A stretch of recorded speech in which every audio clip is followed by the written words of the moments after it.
When it comes to muscle growth, what we're concerned with is how much can we load that exercise and how much can we get into longer ranges with the muscle in order to achieve muscle growth. And so that's going to be something that I'm going to focus on in this comparison between the two grips in order to determine how much those two things are influenced.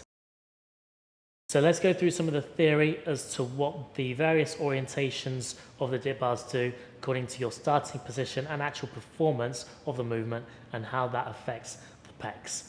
So first one, if we are facing in with the bars facing out, and I'm going to get into position now, technically or theoretically, we're going to be focused more on pronation of the shoulder.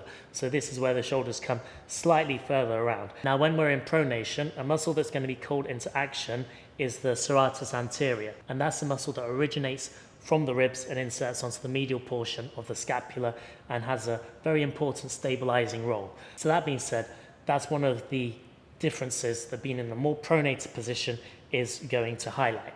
Now, if we start in a pronated position and we kind of go down with pronation encouraged, it means that we're potentially not going to get as much length in our pecs in this position. So that's something to consider as well. However, it potentially means that because this is a more stable shoulder position, we are going to be able to load this movement a lot more. So that's something to consider in theory with you facing in towards the bars and the dip bars facing out.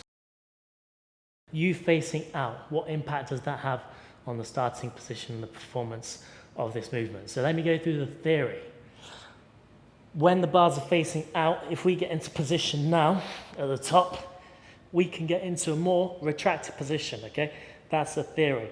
And so the stabilizers here are going to be your traps and your rhomboids. So that's something to bear in mind. Now, because we are in a more externally rotated position here as well, as we go down, we may be able to lengthen the pecs a lot more than if we are in a pronated position, which, as you can see, the pecs aren't able to lengthen as much. Here, they are a little bit more, okay? So that's essentially the difference between the two. What I want to explore is, am I actually not able to get into an externally rotated position and perform the exercise in a manner which would be close to if I was facing out? So let's just explore that. I'm going to get into position. Now, typically, you'd think that this allows you to get into a more pronated position, but does it stop you from getting into external rotation? I'm in quite an externally rotated position here. And so from here, what I'm going to do is I'm going to go down, and because I'm in external rotation, the torso is a bit more upright, and I'm definitely feeling more length in the pecs. I'm definitely in a lot more external rotation than, this is internal rotation and pronation. So just because I'm facing in does not mean that I'm not able to get into an externally rotated position and lengthen the pecs as much as I could if I was facing out. What I want to explore now is, can I get into a pronated position, which is technically the position that I shouldn't be able to get into because the bars are facing out. So let's have a look. I'm in position. Very easy to get into pronation. Okay, and then I'm still able to perform as I typically would if the bars were facing in. If anything, this could actually be slightly easier to get into a pronated position. And so, again, orientation of the bars does not actually lend to being in pronation or in a more retracted position, which means it's not actually going to have as much of an impact as we think it does on whether or not we're in protraction or external rotation / retraction.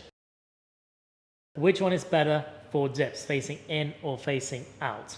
Given that we've shown that practically we can get into a more retracted and externally rotated position and a more pronated position in both orientations, I don't think that the way that you face has the largest impact on this. Now, something that we can explore is the fact that being in a more externally rotated position, and I think that's the most important thing to look at, you're able to get more depth. But that's not going to be something that's achieved purely by facing in or out. That's just going to be something to be cued to remember. And so that's why maybe it's going to be useful to face out, but facing out isn't going to necessitate that. That being said, is being in a more pronated position going to lead to less muscle growth? In theory, yes, because we're not going to be lengthening the muscle as much as if we're in this externally rotated position.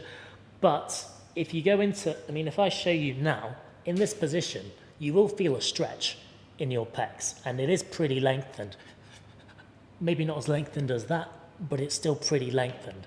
And so I don't think the degree and length between those two orientations is actually contributing to a very noticeable amount of muscle growth. I think the thing that's going to have the largest impact is the extent to which you are able to load both of those movement patterns. And you're probably going to be able to load the pronated version more because you're going to be a lot more stable, and that's probably going to lead to you growing more muscle. That being said, this really does need to be studied at this point. It's just an opinion. I would recommend that you just do whichever version you feel more comfortable with at the moment. Whichever version you feel more comfortable with performing is probably going to be the best exercise for you to achieve as much muscle growth as you can for your pecs. Thanks for watching. I'll see you in the next video.